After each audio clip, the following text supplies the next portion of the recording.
Barbie is about to open to the public around the world, but there have already been enough pre-screenings that word of mouth is starting to spread, and where the movie's messaging is concerned, that word of mouth is decidedly negative.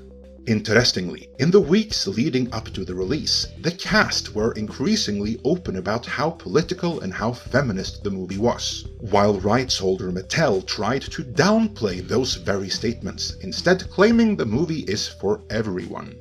Well, based on these very early reviews, it now appears the cast were right, while Mattel were lying through their teeth, probably in an attempt to avoid being the next to be hit by the Bud Light effect. In this editorial, I will go through these early reactions and why they are consistent with what director Greta Gerwig stands for as a filmmaker, and finally, see how this will continue to shape the movie at the box office.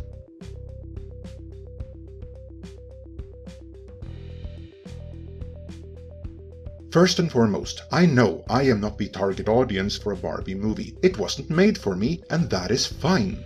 It should, first and foremost, please the target audience it was made for. But if it were to be successful in that, which I sincerely hoped it would, then it would by default also have been accessible to me, because I'd be there. For the family outing a creatively successful Barbie movie should be the subject of. So, what's the hallmark of a creatively successful Barbie movie? Well, in my book, it's one that tells little girls that in a free and open market, they can grow up to become anyone they want to be. That is the brand of feminism that Barbie always embodied. Not that girls are inherently superior, not that boys need to be disadvantaged so that girls can prosper at the boys' expense, which is what later waves of feminism embodied. No, a Barbie movie that is true to its own roots should tell the girls in the audience that they can grow up to be anything they want to be, without telling the boys in the audience that they should be ashamed of themselves and do better. Alas, based on the early reviews, it is the latter and not the former.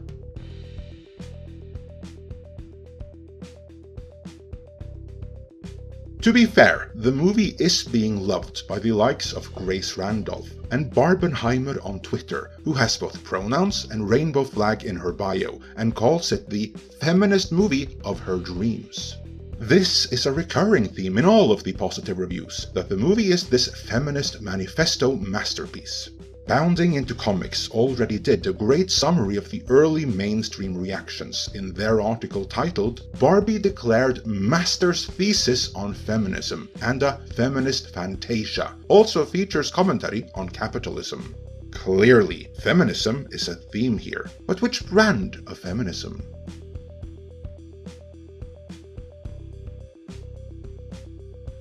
Here, I'd like to reference our earlier video, where we made the point that feminism is a tremendously misleading term, as its meaning has changed multiple times. Yet everyone believes that their preferred definition and their usage of it is the correct one. The history of feminism can best be recapped in this graphic, with the traditional meaning of feminism, the one about equality of opportunity, which was traditionally opposed by Barbie, being somewhere in between the first and the second wave, because towards the end of the second wave, hatred of men started entering feminism for real. The third wave is all about misandry and advantaging girls at the expense of boys, while the fourth wave is all about neo-Marxism, upending traditional gender roles and ending so-called heteronormativity. Proponents of the traditional understanding of feminism considers these newer waves to be toxic, while proponents of these newer waves considers the traditionals as problematic, and everyone not sufficiently radical even among their own ranks as TERFs. I mean, just look at Jamila Jamil of She-Hulk fame, who had spent years cultivating a fan base among this crowd, only to recently lose most of them after being branded a TERF, when she had the gall to suggest that maybe, just maybe, there should be some restrictions on exactly who can compete in women's sports. Long story short, modern-day feminism can be summed up as hatred of men, hatred of traditional womanhood, and hatred of what modern-day feminists understand capitalism to be. And based on these early reviews, this is the brand of feminism in the forefront of this iteration of Barbie.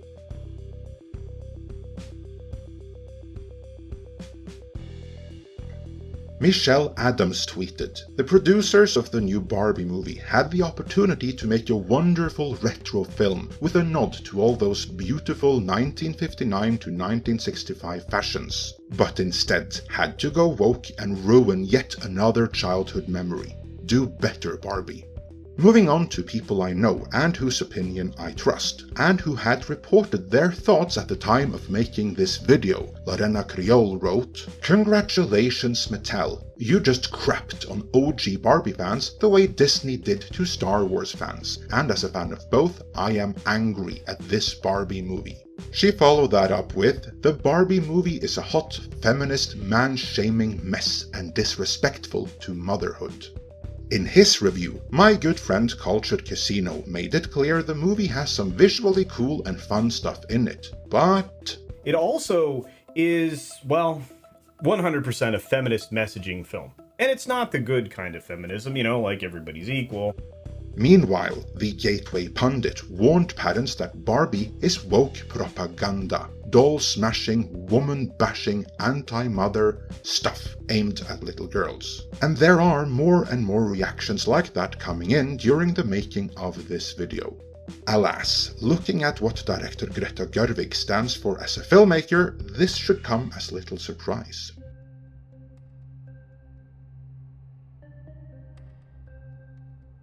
As a filmmaker, I will grant Greta Gerwig that she knows how to shoot and how to edit a narrative, but that is all the credit I will give her.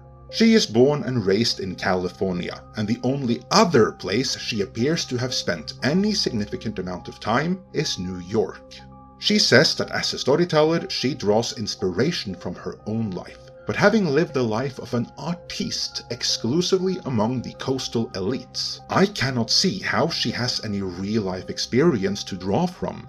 Worse yet, being a dweller of those particular bubbles, she might not even have any real understanding about human nature or the human experience, as she comes from and resides in an echo chamber where ideology is reality. It is my opinion that in being a bubble dweller that knows little to nothing of the real world, Greta Gerwig is in no position to lecture anyone about anything. Alas, the recurring theme in her work as a filmmaker is just that, lecturing audiences about gender ideology. In light of these reviews, it would appear that with Barbie she did what she always does and told a divisive and exclusionary propagandistic tale about current year gender ideology.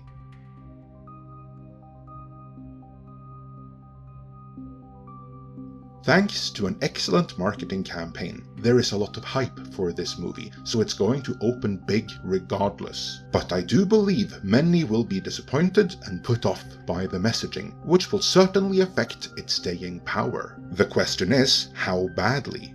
How bad will the word of mouth be?